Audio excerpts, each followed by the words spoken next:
Hello बच्चों, आज हम इस वीडियो में कंप्लीट करने वाले हैं चैप्टर नंबर 11 जिसका नेम है अंडरस्टैंडिंग वर्ड्स। 1 से लेकर 10 तक ऑलरेडी हम चैप्टर कंप्लीट कर चुके हैं, जिसका लिंक आपको डिस्क्रिप्शन बॉक्स में मिल जाएगा। आप प्लेलिस्ट भी चेक कर लीजिएगा। प्लेलिस्ट में आपको इस बुक के सभी चैप्टर्स मिल जाएंगे, वो भी सेपरेट, और भी बुक्स के सोल्यूशन मिल जाएंगे आपको, तो प्लेलिस्ट भी चेक जरूर कर लीजिएगा। चलिए, सबसे पहले हम समझते हैं। यहाँ पर कुछ वर्ड्स दिए हुए हैं जिसमें ए वाले में लिखा हुआ है 16 वर्ड्स आर गिवन बिलो। यहाँ पर 16 वर्ड्स दिए हुए हैं, 16 वर्ड्स दिए हुए हैं from 8 pair of word having similar meaning. तो इसमें हमें क्या करना है, हमें इनके 8 पेयर बनाने हैं, यानी 8 पेयर बनाने हैं, जोड़े से शब्द बनाने हैं जिसका जो मीनिंग है वो बिल्कुल सेम है, बिल्कुल समान है।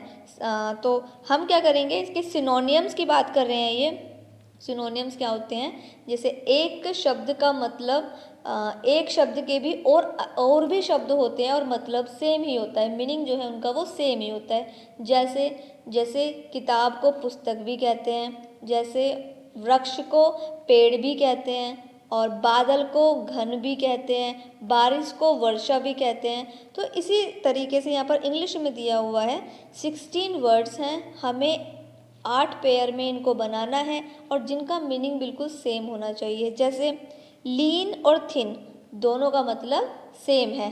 थिन मीन्स भी पतला होता है और लीन मीन्स भी पतला होता है। 2 वाले पे हिप पाइल, 3 वाले पे असिस्ट हेल्प, 4 वाले पे बोरिंग डल, 5 पर टाइनी स्मॉल, 6 क्विक फास्ट, 7 पर पैरल डेंजर, और 8 पे प्रिटी और ब्यूटीफुल। तो ये हमने पेयर बना दिए हैं जिनके बिल्कुल सिमिलर मीनिंग है।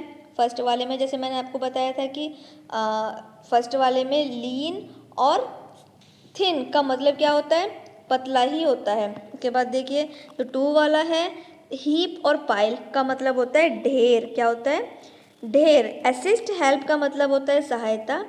4 पे बोरिंग और डल का मतलब होता है बोरिंग, उबाऊ, जिससे उबासी आती है, बोर हो जाते हैं। के बाद देखिए स्मॉल और टाइनी का मतलब छोटा होता है। क्विक और फास्ट का मतलब भी जल्दी होता है। पैरिल और डेंजर का मतलब खतरनाक होता है। प्रिटी और ब्यूटीफुल का मतलब सुंदर होता है। तो ये बिल्कुल सिमिलर है, तो इनके मैंने पेयर बना दिए हैं और यहाँ पर फिल भी कर दिया है, आप बुक में फिल कर लीजिएगा। इसके बाद देखिए बी वाला, solve this crossword puzzle by filling in words meaning similar to the given clues. Okay, तो देखिए यहाँ पर भी जो वर्ड्स दिए हुए हैं, यहाँ पर एक पजल दी हुई है, वो जो वर्ड्स दिए हुए हैं उन्हीं के सिमिलर वर्ड्स, सिनोनियम्स, उन्हीं के सिनोनियम्स हमें इन जो बॉक्स दिए हुए हैं उनमें फिल करना है। तो मैंने फिल कर दिया है, आप भी फिल कर दीजिए। फर्स्ट वाले में जैसे कि डाउन की तरफ जाएंगे, अफ्रेड, अफ्रेड का मतलब क्या होता है, तो अफ्रेड का मतलब क्या होता है, और अफ्रेड और दूसरा उसको क्या कहते हैं, तो वो यहाँ पर हमें क्या करना है, हमें ये फिल कर देना है। स्केयर्ड, अफ्रेड मतलब भी डरा हुआ, स्केयर्ड मतलब भी डरा हुआ होता है। तो इसी तरीके से जैसे 2 वाला है सिली, सिली का मतलब भी मूर्ख होता है और फुलिश का मतलब भी मूर्ख होता है। तो ऐसे ही सिनोनियम्स आपको फिल कर लेने हैं और मैंने यहाँ पर फिल कर दिए हैं, आप भी फिल कर लीजिएगा। इसके बाद देखिए नेक्स्ट पेज पर यहाँ पर है बी वाले पे एंटोनियम्स। एंटोनियम्स का मतलब होता है ऑपोजिट वर्ड, उल्टे शब्द। जैसे कि कोई ऊपर है तो नीचे, काला है तो गोरा, तो ऐसे ही अपोजिट, उसके अपोजिट क्या है तो उन्हें कहते हैं एंटोनियम्स। तो यहाँ पर 16 वर्ड्स इन्होंने क्या हुआ है, लिखे हुए हैं बॉक्स में, तो हमें वो ऊपर की तरफ लिखने हैं। बी वाले बॉक्स में लिखे हुए हैं तो मैंने वही फिल करके ऊपर भी लिखे हैं। तो हमें क्या करना है, इसमें यू एन ऐड करना है और डिस ऐड करना है। जैसे कि फिट स्वस्थ है, अनफिट अस्वस्थ है, और ओबे डिसओबे। तो हमें क्या करना है, हमें या तो डिस लगा के उन्हें एंटोनियम्स बनाना है या फिर यू एन लगा के उन्हें एंटोनियम्स बनाना है। तो मैंने यहाँ पर फिल कर दिया है और पेयर भी बना दिए हैं। ए वाले में पेयर भी बना दिए हैं, तो मैं कंप्लीट कर चुकी हूँ, आप भी फिल कर लीजिएगा। इसके बाद देखिए सी वाले पे फिर वैसे ही पजल है, हमें एंटोनियम्स फिल करने हैं और मैंने फिल कर दिया है और आप भी फिल कर लीजिए। इसके बाद देखिए वर्ड ऑफन कन्फ्यूज, कुछ वर्ड ऐसे होते हैं जो कंफ्यूज करते हैं। कई बार ऐसा होता है कि स्पेलिंग में कंफ्यूज हो जाते हैं। जैसे ए वाला, do not dash water, water is precious. तो वेस्ट आएगा, कौन सी दो ऑप्शन दिए हुए हैं, दोनों में से कौन सी स्पेलिंग आएगी। तो ये कंफ्यूज करने के लिए उन्होंने बिल्कुल सिमिलर वर्ड्स दिए हुए हैं। आपको क्या करना है, सही वर्ड्स आपको चूज करके लिखना है, क्योंकि देखिए साउंड बिल्कुल सेम होगा, लेकिन अगर आपको स्पेलिंग नहीं पता है तो यहाँ पर आपको कन्फ्यूज़न हो जाएगी। तो जो सही स्पेलिंग है वो आपको यहाँ पर फिल करनी है। वेस्ट की सही स्पेलिंग जो है वो फिल करनी है। साउंड दोनों का सेम है, लेकिन जो सही स्पेलिंग है वो फिल करनी है आपको। तो मैंने यहाँ पर फिल किया है, आप भी फिल कर लीजिएगा।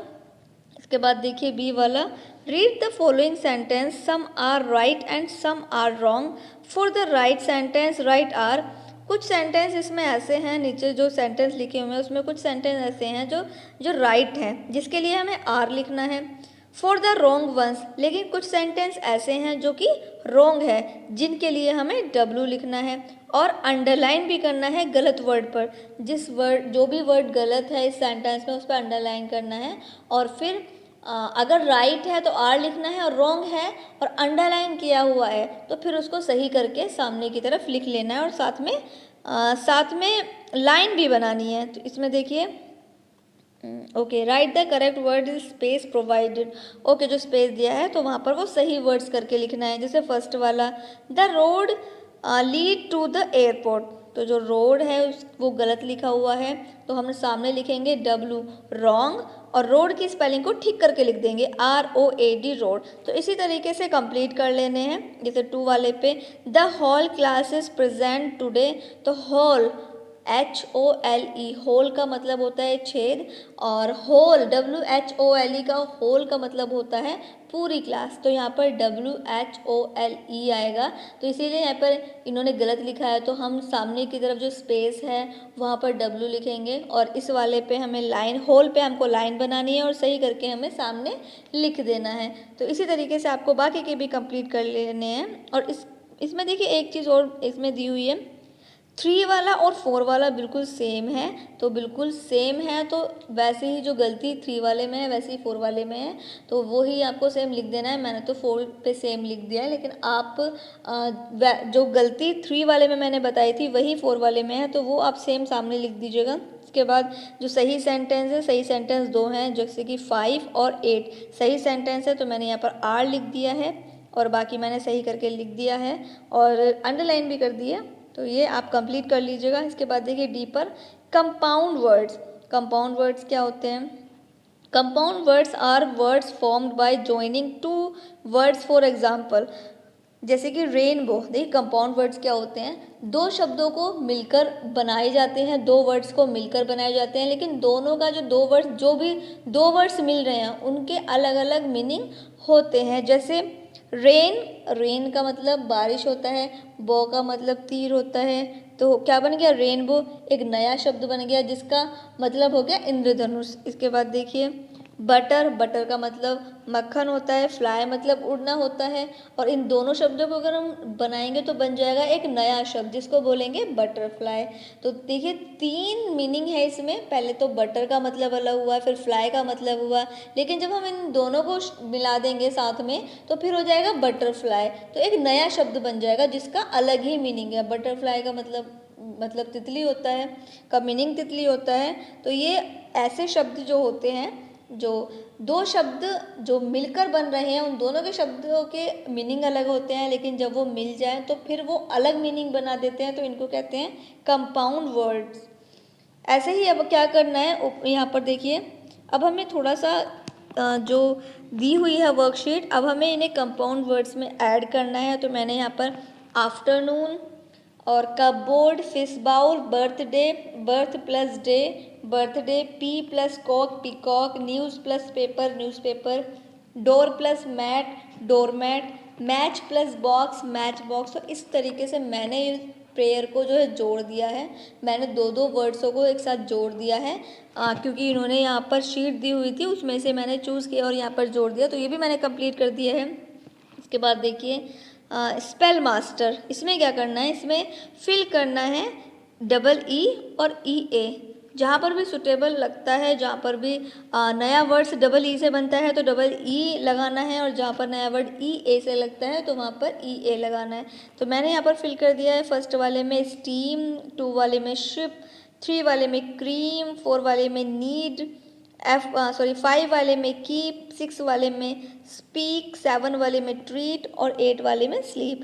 तो ये हो गए हैं हमारे स्पेल मास्टर भी कंप्लीट। इसके बाद देखिए एफ वाला, अब एफ वाला फिल करेंगे। देखिए एनाग्राम्स क्या होते हैं। एनाग्राम्स होते हैं जब कोई एक वर्ड लिखा हुआ है लेकिन उस वर्ड में जितने भी लेटर हैं उसको अगर हम कुछ आगे पीछे करके जोड़ें और नया शब्द क्रिएट कर लें, नया शब्द बना लें, तो उसको क्या कहेंगे, उसको कहेंगे एनाग्राम। जैसे कि देखिए डियर और डेयर, डियर और डेयर लेटर्स को आगे पीछे किया है लेकिन दोनों शब्दों का अलग अलग मीनिंग है।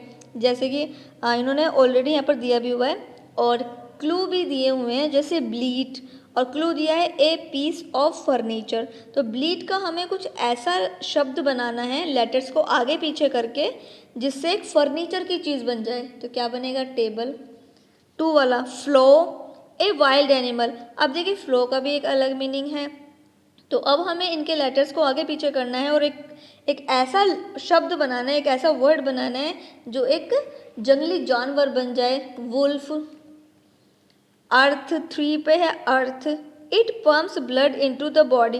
अब देखिए अर्थ जो वर्ड दिया हुआ है इनके लेटर हमें कुछ इस तरीके से जोड़ने हैं जिससे हमारी बॉडी में जो ब्लड को पंप करता है वो बन जाए। तो क्या बनेगा, हार्ट बन जाएगा। उन्हीं लेटर से जितने लेटर्स अर्थ में हैं वही लेटर हार्ट में भी जो है यूज़ किए हैं, लेकिन उन्होंने क्या किया है, एक नया शब्द बना दिया है। तो इसी तरीके से बाकी और भी हैं तो वो आप कंप्लीट कीजिएगा और कंप्लीट करके नोट कर लीजिएगा। आई होप आपको ये पूरा चैप्टर समझ में आ गया होगा और आपने बुक वर्क भी फिल कर लिया होगा। तो जल्दी से वीडियो को एक लाइक कर दीजिए, तो और बच्चों को भी बच्चों शेयर कर दीजिएगा जो बच्चे आप ही की क्लास में हैं। टीचर्स मेरी वीडियो देख रहे हैं तो आप अपने स्टूडेंट को सजेस्ट कर सकते हैं मेरी वीडियो, ताकि वो ग्रामर के चैप्टर्स कंप्लीट कर पाए और उनको समझ भी पाएँ। बाकी की वीडियो के एक्सप्लेनेशन और सोल्यूशन आपको मिल जाएंगे, वो भी प्लेलिस्ट पर, प्लेलिस्ट चेक कर लीजिएगा। और वीडियो को लाइक करके मुझे कमेंट करके ज़रूर बताइएगा कि लेसन का एक्सप्लेनेशन आपको कैसा लगा, आपने बुक वर्क फिल कर लिया, आपको कितनी हेल्प मिली, आप मुझे कमेंट बॉक्स में भी बता सकते हैं। Thank you.